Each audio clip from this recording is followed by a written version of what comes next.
you saw him as a little bit of a rebel who had a lot of integrity in his work, and you thought it wasn't even the rebel, it was the integrity. I'll back an artist over the money any day of the week. Nice. Ty, does that coincide nicely? That sounded great. I'm going to say that. And say something nice about me. He was great, and Mogador was really great too. Yeah, I mean, I was a fan of his work, and we met, and then we kind of stayed in touch. We became friends, like you said, and now I wrote the role in the Valley of Violence specifically for him. Oh, nice. And off we went to make movies, so it worked out. It was a good general meeting. Yeah. Clearly. Yeah. And I like that Cafe It took a Mogador. long time to come to fruition. Right? I only do so much. You guys can work that out later. Ty, as someone who's written and directed a lot of horror films, The Innkeepers, The House of the Devil, The Sacrament, we were just talking about one that you took your name off of, which was Cabin Fever. Yes, yeah. 2. First of all, why did you take your name off? Oops, that's too long of a story. Okay. Integrity. Integrity. Yeah. But so as someone who's made horror movies, written, directed them, edited them, do you still get scared? Can you watch a horror movie and get scared? Very rarely. Yeah. But I get scared if I was on the bed for L at rush hour and it's like this. I mean, that would that's far more terrifying at this point. But no, I mean, every once in a while there's a movie that's pretty cool. But I've seen a lot of movies, and when you make movies, you start to. I think a lot about how they're making it. So, Right. but if a movie scares me, that means it's doing something that I can't quite figure. It's sort of like if you were like a magician and another magician, and you're like, you just put it in the. But then if you do one and you don't know how they did it, you're like, huh.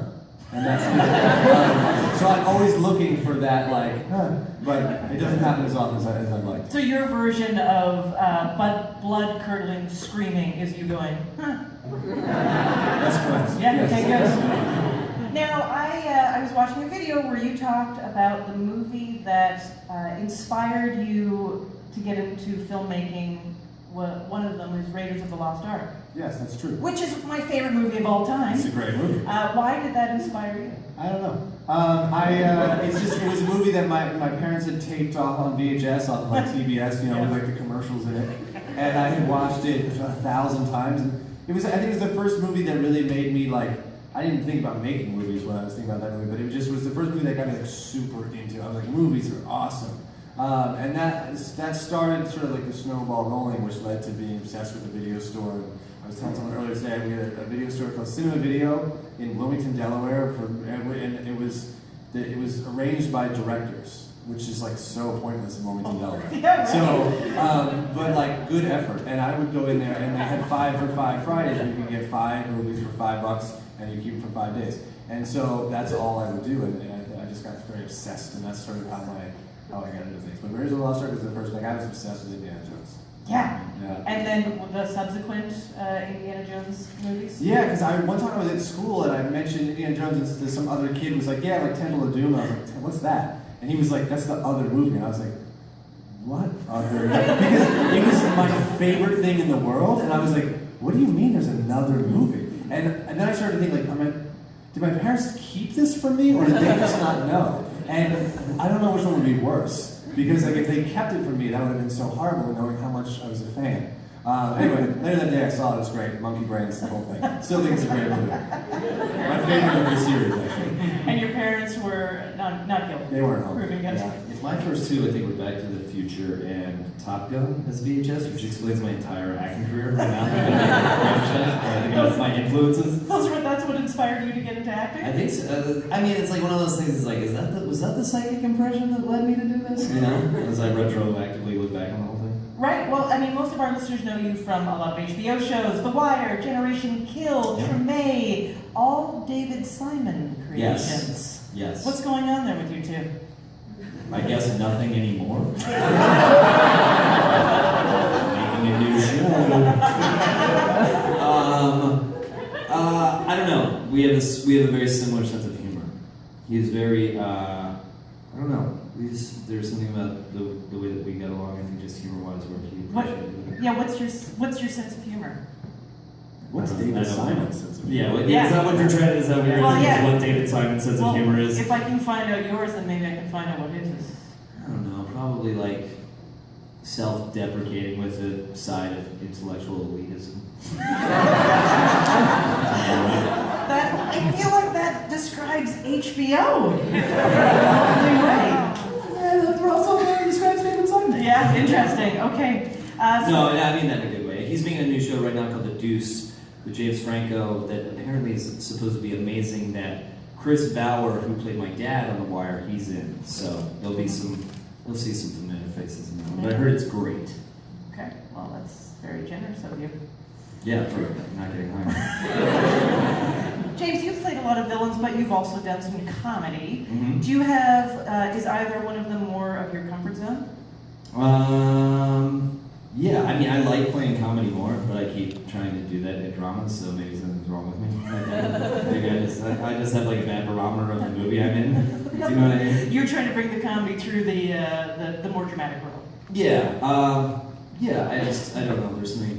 This tragic clown just is I guess my favorite character. You know. Mm-hmm. So. Mm-hmm. When you first started getting booked for projects, I don't know what your first moment where you're like, yeah, I'm going to be doing this full time forever.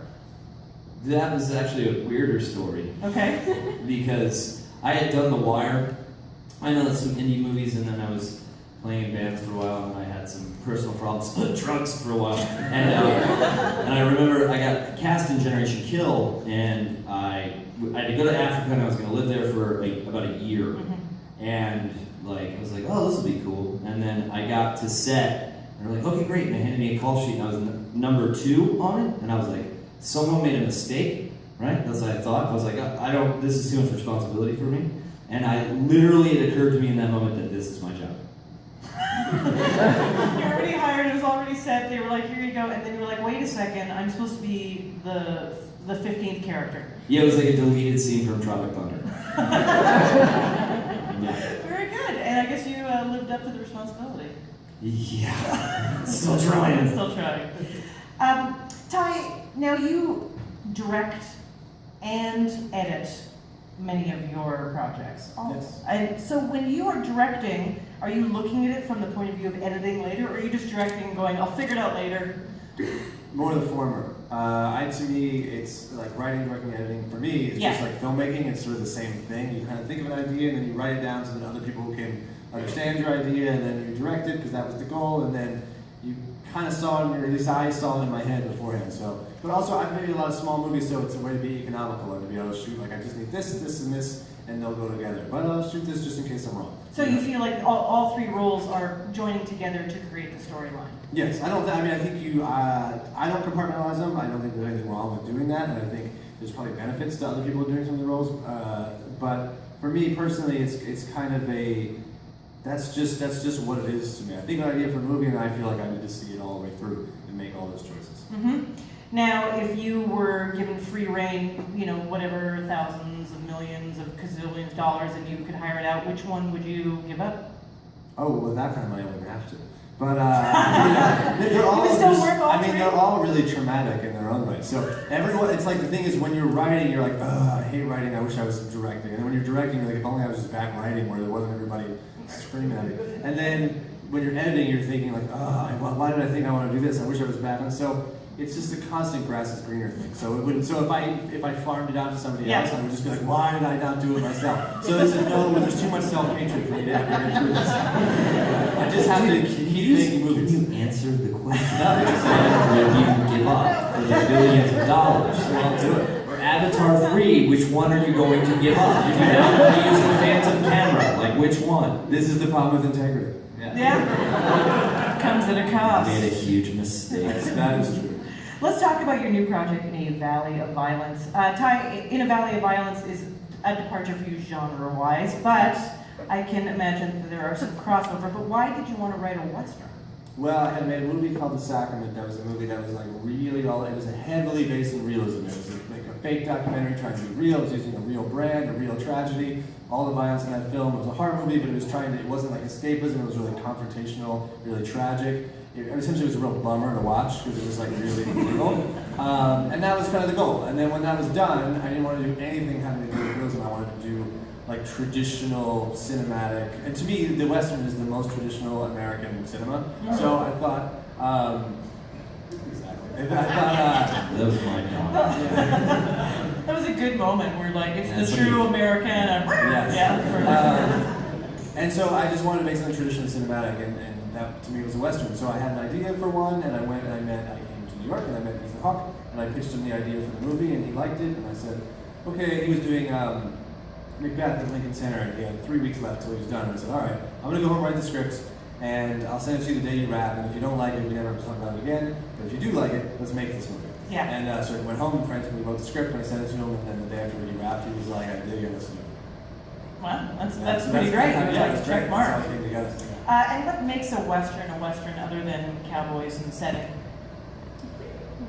That's a relatively subjective question to some degree, but I think that, I don't know, and there's something kind of cool about the sort of traditional archetypes of cinema, and I think it's about individualism, I think it's about exploration and whatnot. All these answers are going to get more pretentious as they go on. Go on. But yeah, I think it's different for every person, but I think individualism is a big part of it. Right, but it's true. There's these very strong archetypes, Yeah. I think, and a lot of very strong good and evil Yes. feelings. Yeah, that's what I mean. I was talking about this earlier today. That one of the best westerns of all time is Thelma and Louise. You know what I mean? Yeah, I never thought of it that way, but yeah, now that No, you're it's saying always, I it. mean, it's just sort of like, it's about, like, you know, people who have a moral compass that are sort of lost in the sea of chaos, you know, and sort of left to fend for figuring out their own versions of what right and wrong is, you know, for them. Yeah. You seem like, James, I gotta say, you seem like a very low-key, like, kind of, like, nice, easy to talk to guy. How do you get psyched up to play, like, brutal villains? A lot of cocaine. I mean, you play a bad guy. I don't know. I guess just I'm so petrified I'm gonna fail. Really? Yeah. Yeah. I think that's really what it comes down to. I do like that both of you, most of your answers are all coming from, it's a way to combat self-hatred, it's how I deal with my paranoia, basically tortured my entire life, Well, I everything. told you a lot of cocaine. Exactly. If you lived in the Old West, what would your job be? What was the Because there's something about me. I'm not thinking about you. I would be the madam. That's what that job I thought it was a stupid answer, so I laughed at myself. James figured it out immediately. I thought he was going to go like the sheriff or something, but I don't know. I'd probably be I'd live out in a weird cabin somewhere in the middle. I'd be a weird hermit person, probably. Just somewhere sitting in the woods thinking deep thoughts. Right, a Western takes Oh, place you're going for crazy prospector? Yes. That would be my role. And you're like, this is mud. There's got to be a lot of similarities between writing a Western and a horror film. I don't know if that was the end of the question or not. That's my ... Did it? There are some. I mean, I think with this film, because it's a revenge movie and it's violent, there's certainly a lot of. My horror films are mostly about suspense, and I think this movie has a lot of that also because you're waiting to see like when the other shoe is going to drop. So to that regard, yes. But I don't know how much, say like a John Wayne, like I don't know how much Stagecoach and say a horror movie has in common, but I'm sure we can find something. Right. Well, I'm very excited to see this film. West and James Ransone, their movie In a Valley of Violence. You have to go see it. Give them a round of applause.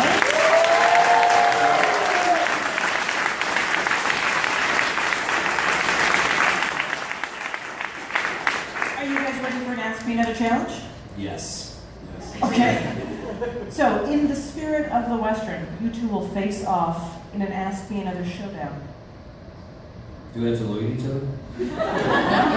Great. Never again, matter of fact. So here are the rules. Jonathan, Colton, and I will give you clues to an answer with the word West in it.